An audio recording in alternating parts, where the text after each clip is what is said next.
একটু কম দাম হয় না?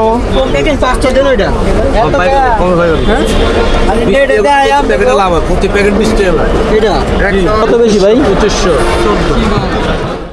টাকা দিয়ে টাকা কেনা কথাটা অদ্ভুত শোনা গেলেও এটাই বাস্তব। গুলিস্তান পাতাল মার্কেট মোড়ে এভাবেই যুগের পর যুগ ধরে চলে আসছে এই টাকা বেচা কেনা। বিশেষ করে ঈদের সময় যখন ব্যাংকগুলোতে নতুন টাকা থাকে না, তখন সাধারণ মানুষের এই দোকানগুলো হয়ে থাকে একমাত্র ভরসা। তাহলে চলুন এবছর ঈদ উপলক্ষে নতুন টাকার দাম কেমন এবং কিভাবে এই নতুন টাকা কেনা বেচা করা হয় সব কিছু জানাবো বিস্তারিত এই ভিডিওতে। মানে 1000 টাকা নিলে 1350। একটু কম দাম রাখা যায় না মামা? কত মামা? 10 টাকা কত বেশি রাখা যাবো? 200 টাকা বেশি দিলে হয় না একদম? এই দোকানগুলোতে টাকার অঙ্ক যত ছোট হয় তার দাম তত বেশি হয়। 5 টাকার 100 নোট 650 টাকা, 10 টাকার 100 নোট 1400 টাকা, 20 টাকার 100 নোট 2500 টাকা দিতে হবে আপনি যদি এই দোকানগুলো থেকে নতুন টাকা নিতে।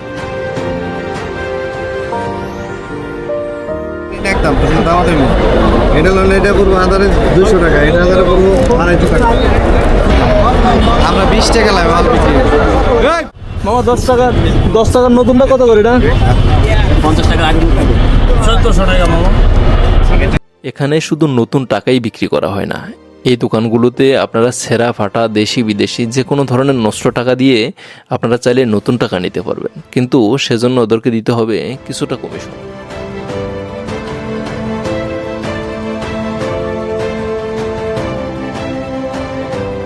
মূলত গুলিস্তান একটি ঘনবসতিপূর্ণ এলাকা, তাই এখানে অসাধু লোকের বিচরণ অনেক বেশি। আপনি যদি কখনো এই টাকার মার্কেটে আসেন, অবশ্যই এই দোকানের বাইরে কেউর কাছ থেকে টাকা নেবেন না, তাহলে আপনাকে সর্বস্ব হারাতে হবে। এই যে দেখুন, আমাকে একজন অফার করতেছে, সে আমাকে কম টাকা দেবে, কিন্তু পাশে একটু সাইড করে নিতে হবে। তুমি 10 টাকাটা নিতে যাচ্ছেন? 10 টাকার দাম চাই বেশি ভাই। এত চাই 400। নতুন নোটটা 400 টাকা আছে। একটু শুনুন, বলেন আমাদের একটা আছে, আমি আরো 50 টাকা কম পাবো। কখনো এদের ফাঁদে পা দিবেন না, হয় আপনাকে জাল টাকা দিবেন, না হয় আপনার সর্বস্ব কেড়ে নিয়ে যাবে। দেখিবে হ্যাঁ, ঠিক আছে। গুলিস্তানের এই টাকার দোকানগুলো কয়েক দশকের পুরাতন, এগুলো 12 মাস খোলা থাকে।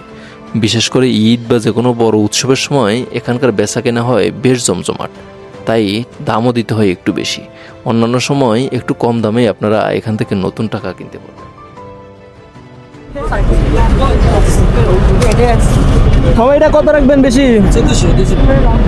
আর নতুনটা? এই যে নতুন নাকি? 1350, 1400। আর 20 টাকারটা? 20 টাকার নাই? 250।